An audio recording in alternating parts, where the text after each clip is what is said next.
Hi everyone, my name's Andy McGowan and I'm the Head of Carer Services at Caring Together. So Caring Together is a charity that supports carers of all ages across Cambridgeshire, Peterborough and Norfolk, but we also do a lot of work to raise awareness about the needs of carers of all ages on a wider scale to make sure they get the support that they need. Because ultimately we are committed to making sure that all carers have got the same choices as everyone else. So today I'm going to be raising awareness and talking about young carers, a specific group of carers, and looking about how they've been affected by the COVID-19 pandemic. So I'm going to be looking at in terms of what have young carers been saying in terms of what the issues have been for them and their families, what support is needed for them and what support is out there, but also going to be looking about where can you get further information. So some useful websites, some useful organisations to link to.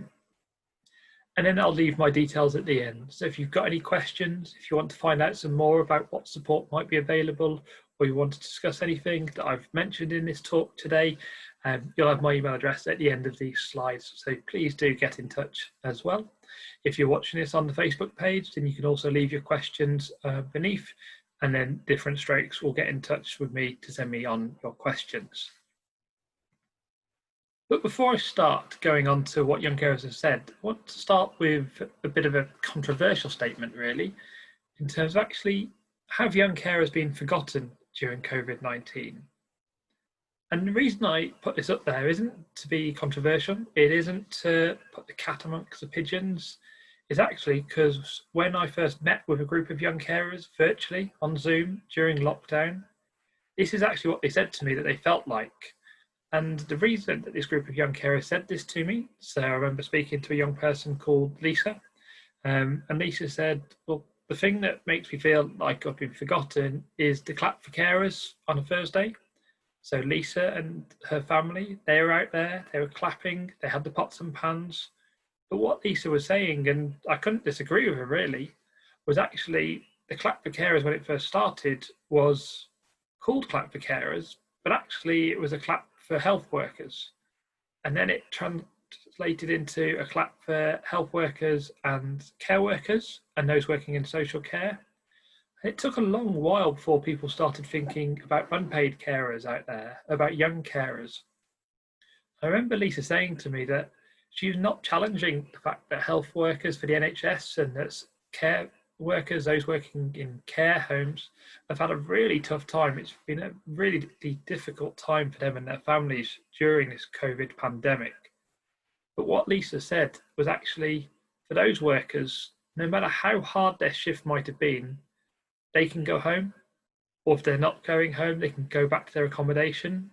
They can try and switch off for a bit. They can try and have a bit of a break.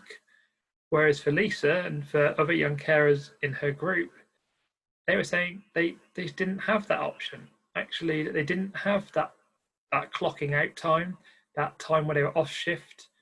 For many young carers, they found they've taken on much more caring responsibilities during the lockdown period, which I'm going to be talking a little bit about later. And so a lot of work that we've been doing at Caring Together is really trying to raise awareness and raise the profile of young carers to remind people that young carers are out there, that for many of them, they've been having a really difficult time during COVID, but also to remind them that support's available as well. So, as I mentioned, I'm going to start by talking about how has the COVID-19 pandemic affected young carers? What impact has it had? So if you're watching this and there's a young carer in your household, I'd be really keen to know actually how have you found it? Because for some families, actually, lockdown's been okay. For some young carers, they said actually not having to leave the person I care for, not having some of the challenges that they face in school, maybe with bullying or the teacher not understanding, actually for them, it's made things a little bit easier for them.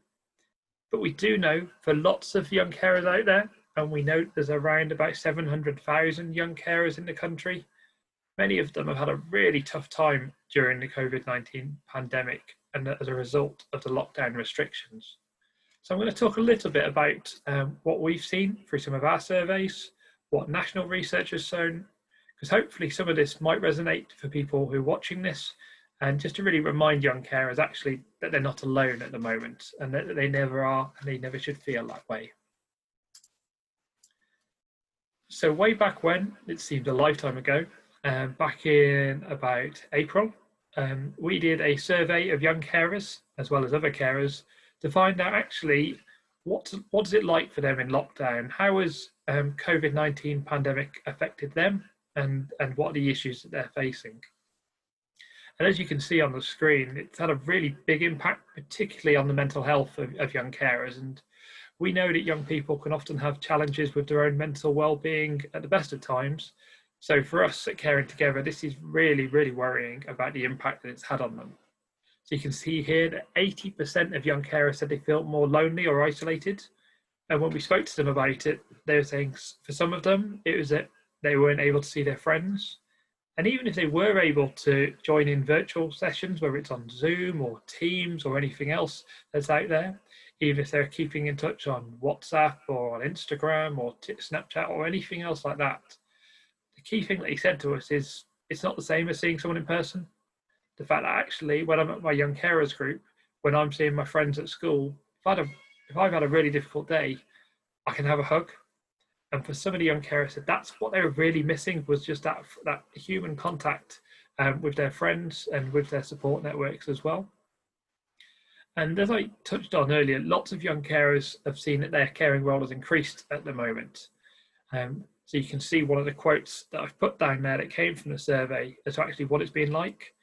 So for this young carer in particular, who was from Norfolk, we're saying actually it's not just caring for their family member who's got the health conditions, but also they're trying to take on the role of a teacher. And we know for many adults that's been a challenge at the best of times in terms of trying to homeschool children, young people at the moment. So for teenagers and even younger, trying to take on this extra challenge and responsibility, and they feel that responsibility, that has a big impact for them and has made a big difference, and has meant sometimes they've had to prioritise their siblings' schooling over their own. And there were other young carers who we spoke to where they said, actually, we've only got one laptop in the house, or we've got one tablet in the house. And so it's really difficult to be able to keep up with schoolwork and to be able to keep up with our college work, like you see in that quote there. And the impact on schooling, something I'm going to come on to in a second as well. So you'll be glad to know I'm not just going to talk about research and stats and numbers for the whole of this session, but there is some other bits that I do want to really highlight in terms of what are the issues that have been faced by young carers during lockdown.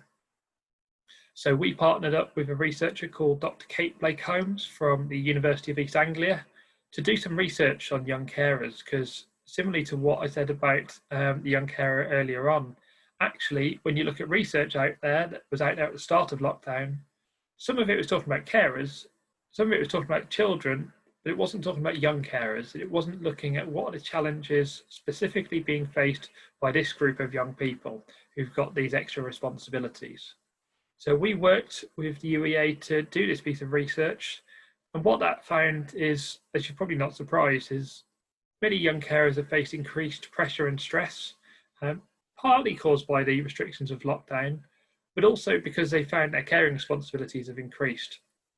So there's one young person called Millie who we've been working with and supporting.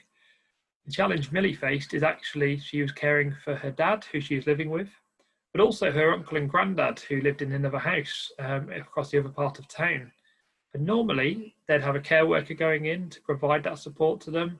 So that was done and dusted. They'd sort with the cleaning, they'd help with getting them up, and the washing, all of those sorts of tasks that many of us have to do in our days. But for Millie, she was having to do it both for her dad and also for uncle and granddad in two different households. So that put a huge pressure on her. And we've heard lots of stories like that about young carers who've had to take on increasing responsibilities.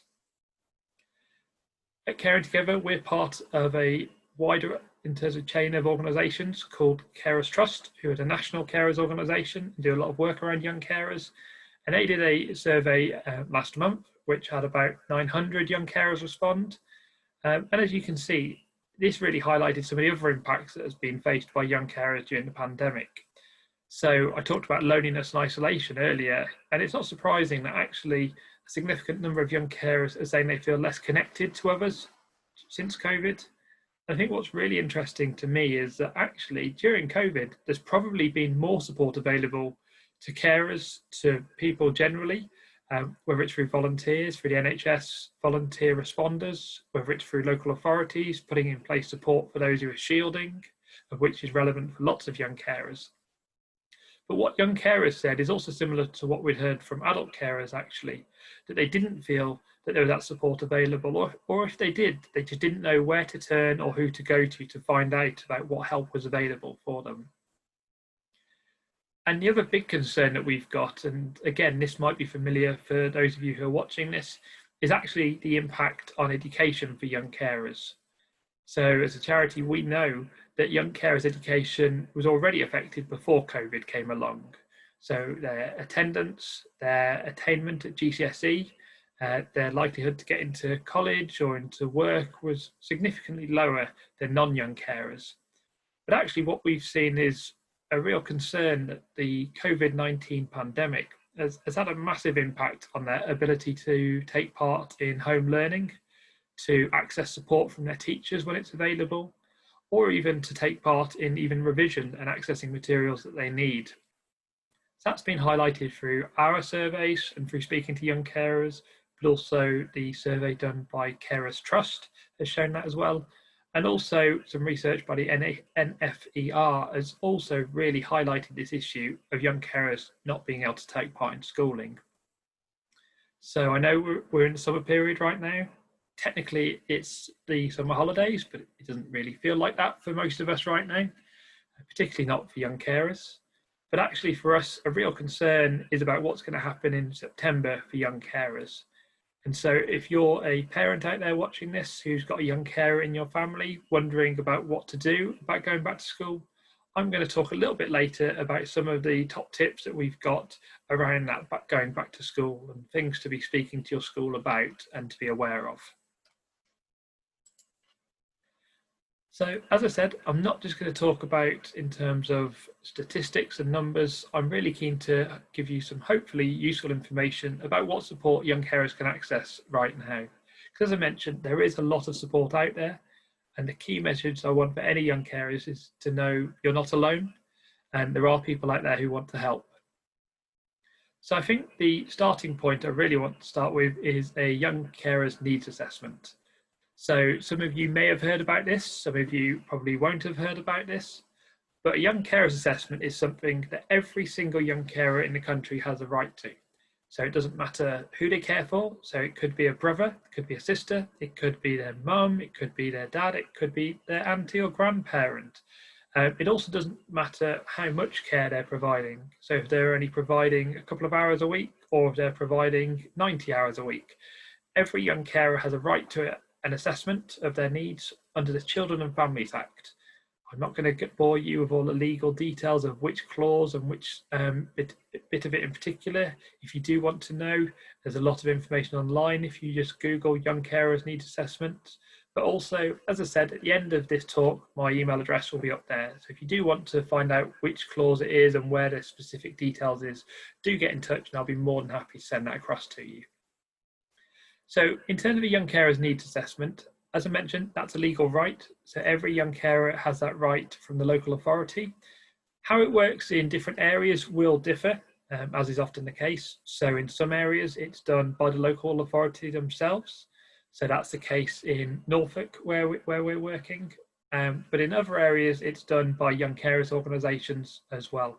So what I'd suggest is contact your local council. So for us in our area, it's Cambridgeshire County Council or Peterborough City Council or Norfolk County Council. So contact the relevant local authority in your area and ask them about young carers assessments and ask, how can my child get a young carers assessment? And I think the key message I want to give about young carers assessments is it's not saying that the child's not safe. It's not saying that actually that the parent or the sibling or the family are not doing a good job. Because that's something I hear quite a lot, that sort of fear of asking for support. The reality about a young carer's needs assessment is about looking at what the needs of the whole family are, but also making sure that the young carer's responsibilities that are there doesn't stop the child from being exactly that, being a child, being a young person who's able to take part in school, who's able to have a childhood and have access to leisure opportunities and to go on to further education or into employment. All of those sorts of things shouldn't be stopped because of someone being a young carer. And that's something that the Young Carers Assessment can really help with. So if you want to find out about Young Carers Assessments, as I mentioned, you can contact your local authority, but also you might want to find out who your local carers organisation is who supports young carers. And in most areas, that's usually one or two organisations. In some areas, like for example, Norfolk, there can be more. Same in parts of London, you might get multiple organisations. So have a look online. Again, I've got some links later on in this talk as to where you can go to find out who your local organisation is. And often what will happen is if it's not them, they can point you in the right direction. So we'll often get people contacting us from Lincolnshire, from Suffolk, even from other parts of the country. And again, we can help you to navigate where you need to turn to get support. Because what we found during lockdown is young carers organisations have been really creative and have actually put in place lots of support for young carers, ranging from virtual groups where they've been doing scavenger hunts to show and tell, to activity packs, to doing wellbeing sessions, to make your own in terms of a bake-off style. There's been lots of different activities going on. Some young carers organisations are now starting to do socially distanced meetups. So whether that's meeting up in the local park or doing a garden visit, just to give that someone to talk to, but also information about what support's available as well. And for some young carers organisations who are like us, who work with adult carers as well, they can also make sure that there's support for any adult carers in the family as well. So if you're not part of your young carers organisation or not linked in, I would really recommend it, because actually what we'd want is as many young carers as possible to be known so that they can access support when they need it. So even if you're doing fine right now and you don't need that support, then actually you know where to turn to if you do need that and if the situation changes. And that links into one of the next topics I'm going to come on and talk about, which is about planning ahead. So you might be watching this and wondering, we're talking about young carers, we're talking about planning ahead. Why has Andy got a picture of car insurance on the slides when young carers aren't even old enough to drive? And that's a really valid point, it's a really fair point, and it's not just me putting images up just for a random sake of it. The reason I've put it up there is because actually planning ahead and emergency planning is exactly the same as car insurance, it's exactly the same as home insurance, or any other type of insurance that we might well take out. None of us pay for our insurance necessarily because we want to. None of us pay for our insurance because of the fact that actually we think something's going to happen or we know something's going to happen. The reason we take out insurance is actually to have that peace of mind for if something does go wrong. So if actually my 2-year-old gets hold of my phone and breaks it, which has happened before and no doubt it's happened for many of you, actually it's fine. I've got insurance for my phone. If actually something gets damaged at home, I've got home insurance, I've got content insurance. If my car is involved in a crash, again, I've got that peace of mind to know that actually I don't need to worry about that because I've got insurance in place. And emergency planning and planning ahead is exactly the same. And this is something that's really quite new in terms of the world of young carers. So I've worked with carers for a number of years, and actually emergency planning has always been talked about in terms of adult carers, whether that's nationally, it being talked about at events and conferences, or whether it's talked about by the local authority about in terms of emergency planning and having carer emergency response schemes. So sometimes it's called an ISA in case of emergency response, or a what if scheme is something that we've got in Cambridgeshire and Peterborough. All of these are focused about adults. But the key message I want to say is it's actually just as important for young carers to have that information as well and to plan ahead. So that's what happens if something happens to the young carer. So in terms of if there's something that happens to them, which means they can't go back and look after the person they're supposed to be looking after, what happens in that situation? But also, what if something happens to the person you care for? So many young carers say they're worried about what if mum has a fall? What about if dad can't get up in terms of his back's given way and he's on the floor? Actually, what do I do? And it's much easier to have those conversations on a really calm afternoon when it might be a bit sunny outside, and actually you've got plenty of time to talk about this, rather than in the midst of it where actually the emergencies happened. So what I'd really encourage is for every young carer to have an emergency plan, to think about actually what friends and families can help. So is there a next door neighbour who can come round if something goes wrong? Is it the auntie who lives across the street or lives in the same town? Or is it even a family friend? Having that informal family and friends network can make a huge difference if an emergency happens, which means it makes it easier for the young carer, but also for the rest of the family as well. And in terms of when it comes to planning ahead, it's not just about in terms of an emergency, it's also thinking about other situations. So what happens if the water supply goes off in your area? What about if there's a power cut?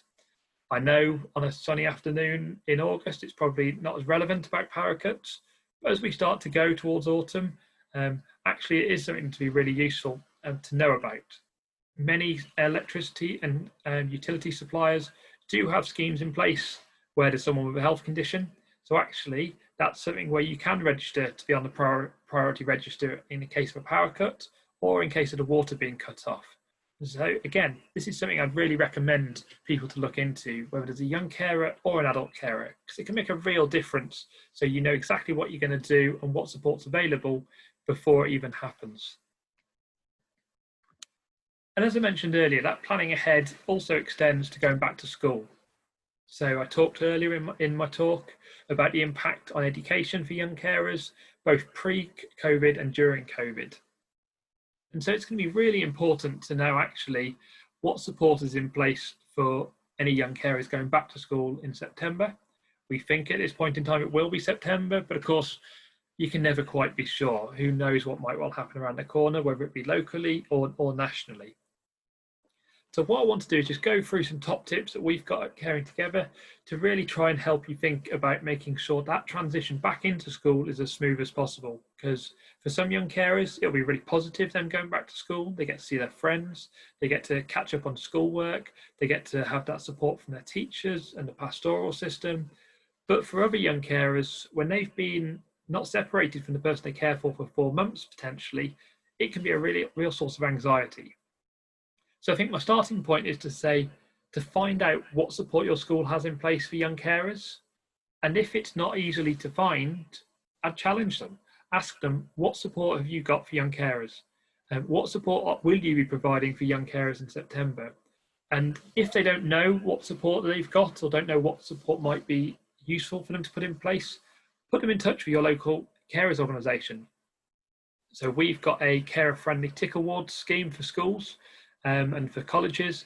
And so this gives a whole list of useful things that schools can do to make sure that young carers are supported.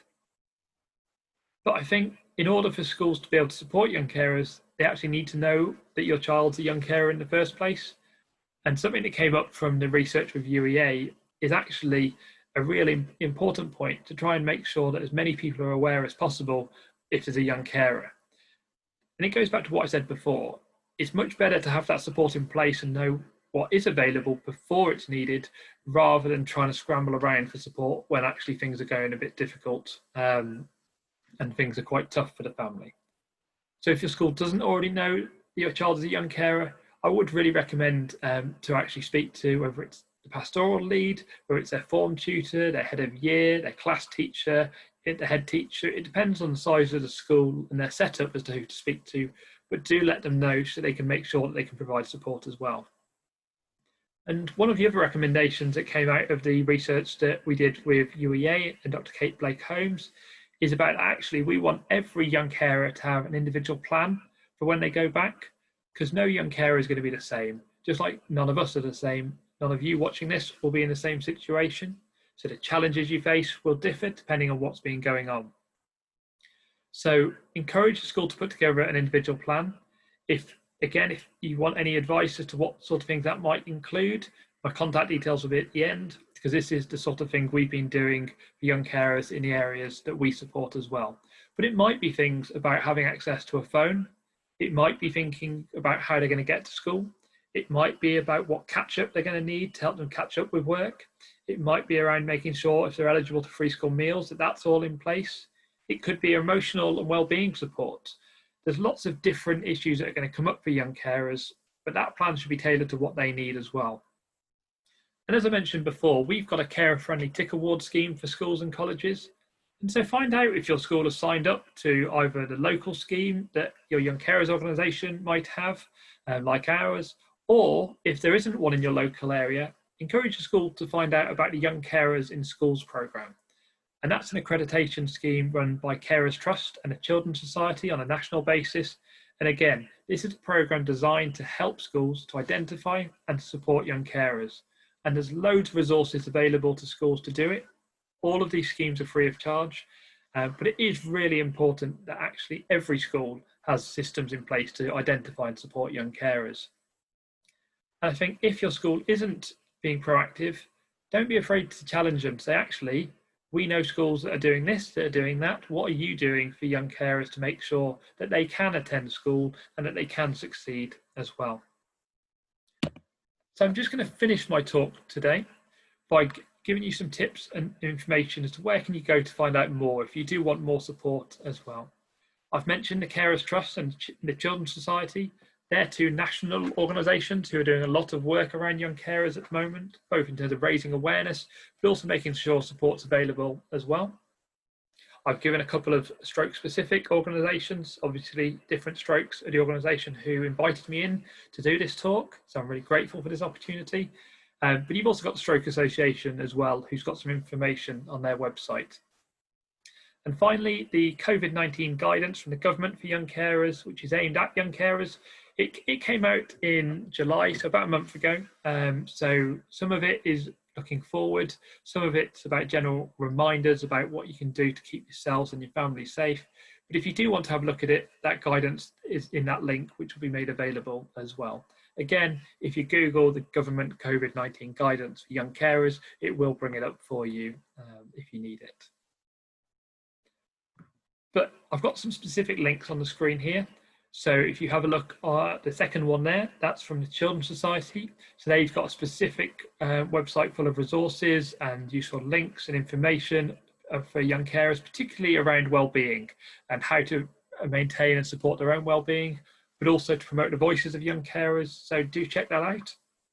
And similarly, that third link is from Carers Trust.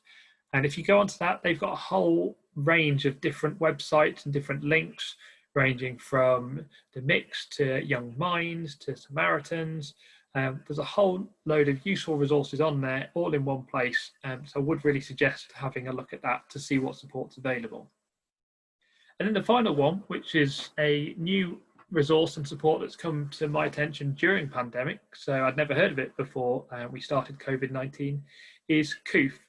So COOF is an online mental health support website for young carers. They've got forums on there, they've got useful information, they've also got access to online counselling. And it's a service that is often commissioned by lots of different local authorities. But what I've seen by having a look at it is actually there is lots and lots of local authorities across the country who have purchased access to youth or have commissioned youth. Youth, COOF. So that has been commissioned, and so I would suggest having a look on there. You can put in your local area and it'll say what age they provide support with and what support's available. But I got some of our young carers on our Norfolk Young Carers Forum project to have a look at COOF and to give some feedback, and actually they were really positive. They said it gives some really good advice, some really good support, and it's online that people can access at any time as well. I think apart from that, in terms of you might want to look at sort of 0 to 19 Healthy Child Programme operates in many areas, or some call it the sort of what's known traditionally as a school nursing service. Lots of them have got support for young people as well. Some of them have got things like Chat Health that we've got in our areas. So if you search in terms of 0 to 19 support, you'll find out what's available in your local area as well. But I think if you do have any questions in terms of that you want to find out more or talk about anything else that I've raised in this talk today, which I hope has been useful and given some insight into actually what it's been like for young carers during COVID, I've got my email address on the screen here. So if it's a case of wanting to run anything by me or even share your experiences as to actually what it's been like for you and your families, I'm always really keen to hear as to actually what the challenges have been and also more importantly, what support might be needed. So hopefully you found this useful. Hopefully you've taken something away from here. But if I can be any more help, do get in touch. Thanks very much for watching and take care.